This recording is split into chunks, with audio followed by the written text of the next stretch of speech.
why Wales and what is it like? So what are your future plans? So I never thought I would say this, but this might be my last trip to the UK.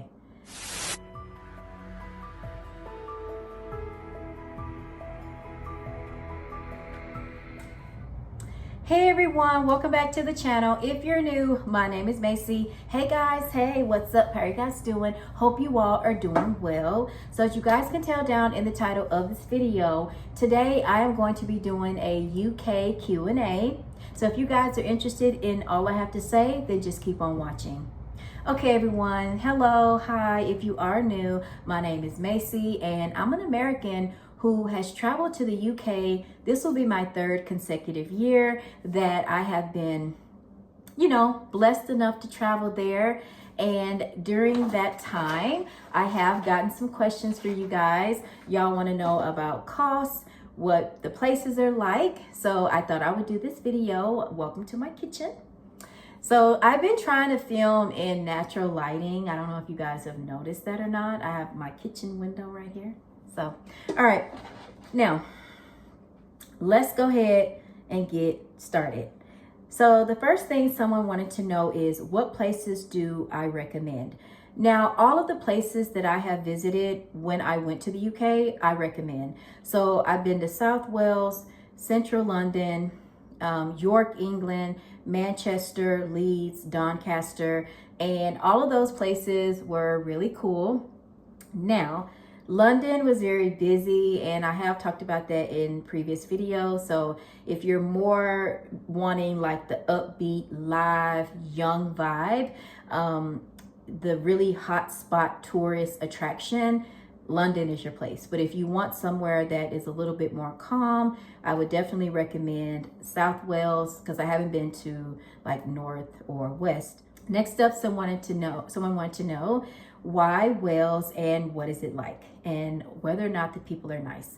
Now, based off of my experience, I had a really positive experience with Welsh people, which was why I decided to learn the language. And I'm coming up on a year, and I'm hoping within the next year or two I will be fluent. But all of the people that I came in contact with, they were very nice and friendly to me. They were always willing to answer whatever questions that I had. They were intrigued with me, and they wanted to know what part of the United States I was from. And, I don't have any problem with Welsh people. Now, some people have called them weird and peculiar, but that wasn't my experience with them at all. Someone wanted to know, so what are your future plans? So I do have a trip coming up at the end of this year. And as the time gets closer, I will talk with you guys about it, do a pack with me, travel with me. But I never thought I would say this, but this might be my last trip to the UK. But if 5-year-old or 5th grade year old Maynell would see where I am today, she would be so proud of me. And I'm going to leave a cute little picture of me right here. She would be happy, because she would run up to me and hug me and say, wow, you did it. You made your dreams come true to visit the UK. And she would say, how did you get the money? Where'd you come up with the money? Because I didn't think that I would ever be able to afford to go. And I know that she would just be worried about that. But yeah. Well, that brings me to the next question, is how much does it cost? Now, this is all going to depend on you. I go as a solo traveler, and I have all the things that I want to do. So I would say that I probably spend a little over $2,000 for the trip. But like I said, that depends. That covers the flight costs, my hotel / Airbnb, and I'm there for about 2 weeks. My food, and the tourist spots that I want to hit up, or any other activities. Like the next time I go this year, I'm going to be going on a bike ride. But that all depends. It could be cheaper than that. It could be more than that. It just depends on how you structure your day, what you want to do, how often you're eating, where you're eating at, so keep all of that in mind. Next up, someone wanted to know is, what is the British breakfast like? Is it really bad the way that I've read online? I would say no. I mean, it's their culture, it's their breakfast, it's what they have. I wouldn't say that it's bad. It consists of beans, black pudding, sausage, bacon, and eggs. Now, I don't eat beans for breakfast in the morning, so I put that to the side. But overall, I mean, it's a really big, hearty breakfast, so it'll keep you full very long. Someone wants to know, what are the Welsh people like? I'm very scared to meet them, and I've heard all these things. Well, that does go back to what I'm saying. Like, don't be scared. Like, they're really good people. Now, obviously, you do have your bad ones, okay? So keep that in mind. But like I said, the experience that I've had, everyone has been nice. They have not been mean at all. They're quiet. They're to themselves. And that could just be, the people that I met, like, obviously, I'm sure that there are bad people out there that, might be weird or might be dangerous, but, keep all of that stuff in mind. But like I said, my experience wasn't like that. And if I stayed over there or if I lived over there, I'm pretty sure I would probably, have a different perspective or something. Someone wants to know, when are you going back? Can I go with you? Oh, so I am going to be going back toward the end of the year, and you guys will see all of that. And someone says, do you ever see yourself living there? I'm in the process of getting my visa together, and I'm going to be moving within the next year. Oh, well, first of all, congratulations to you.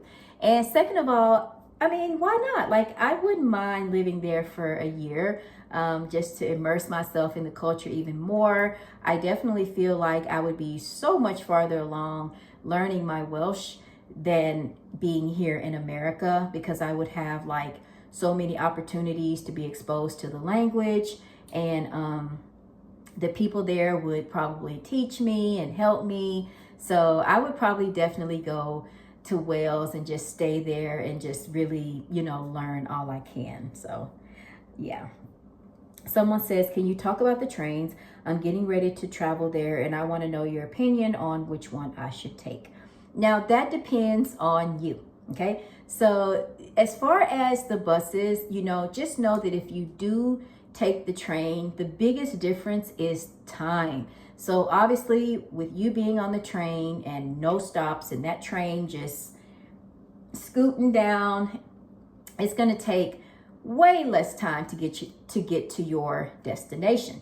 Now, if you take the bus, obviously it's going to be a lot more longer than that, because the buses have these stops. They stop from station to station. People are getting off the bus, they're getting on. So with the bus, it does take more time. They do have USB cables. It felt safe. Nobody bothered me. The ride was smooth. It wasn't bumpy. They're really nice coaches. And then in terms of the train, they do serve like chips and I think beverages. The ride is very smooth, it's fast, and very comfortable. So like I said, it just depends on, how fast you want to get to your destination. But overall, both sources were nice. Like, I can't complain about either one of them. Someone wanted to say, what is the culture like? Is it different from the US? Now, some people say that the UK mimics the US, but I mean, the Welsh culture, in my opinion, is definitely different than the US. The food, the people, the way they do everyday life, the cost, the way they cook their food, the way they behave, their mannerisms, their outlook on things, based off of what I saw, was different. And I liked it, right? Because if I'm going there, I'm trying to get away from the hustle and bustle and all of that in the American culture that I have to go through every day. And it just feels a lot more lighter. It feels more relaxed, more comfortable. The days didn't feel like they just went by fast like they do here in the US. You actually feel like you're enjoying the day. So yeah, the culture, in my opinion, is very, very different. And that goes back to the people that I was talking about, the culture, the language, the castles, the rich history. Parts of Wales, in my opinion, feels like it's been frozen in time with a little bit of modern touch. And I like that because it still has that historical feeling to it, which is what I like. And then the final question that someone had, this is a really good one, is they said, do I need the new requirement to travel to the UK? I'm an American and I'm thinking about taking my trip within the next couple months. Can you please help me? So I will leave gov.uk, the website that you go to, the official one, where you can go and fill out your application. They call it an ETA. And I'll also leave the app right here of how it looks. And the answer is yes. Any American that wants to travel to the UK, you do have to apply for the ETA. And that's your permission to go to the UK. This is something that they implemented this year, January of 2025. The process is so simple, y'all. Okay, don't be intimidated. Go to the app or download the app on your phone. Go to your app store, download the app. And I think it's like 5 or 6 questions, and that's it. Now, at the time when you sit down and get ready to do your application, make sure you have your passport with you because you will need your number. Now, when I did mine and when I tried to scan my passport, it wouldn't work. And I did see that a lot of other people had that problem too. Don't worry if it doesn't scan. Don't worry if it doesn't work. It does give you an option to type in your passport number. Make sure that your passport is not about to expire, because if your passport is about to expire and when you apply for your ETA and your passport expires, then you're going to have to apply for another ETA all over again. So make sure you still have time on your passport. I believe the cost is about £12, and it's a very simple process.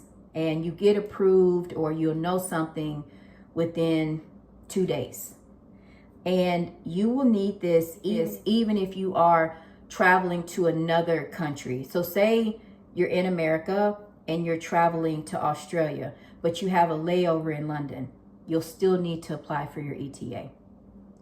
And this will give you all of the information online. So just go to it, read up about it. Just don't take whatever I say and let that be it. Go to gov.uk and read everything that you need to know. The ETA does last for 2 years, so that's a good thing. So you do have time. Some of the things that you can do with your ETA is that you can stay in the UK from 3 to 6 months without a visa. Okay, so whether you're going to study or, visit family, it's really good for that reason. And like I said, you do need it if you're passing through. So those are just some of the things that you can do. But again, there's more information about this online. Some of the things that you cannot do with your ETA is you can't stay past 6 months. So after your 6 months, you need to get out of the UK. You can't marry anyone while you're there. You can't use that as a way to live there. You can't do paid work, claim funds, different stuff like that. But like I said, go to that website and read all about it. All right, guys, so that's all the questions that I have for today. If you guys have more, make sure you drop them down in the comment section below, and I will try to answer them as quick as I can. If I didn't get to your question, I'm so sorry.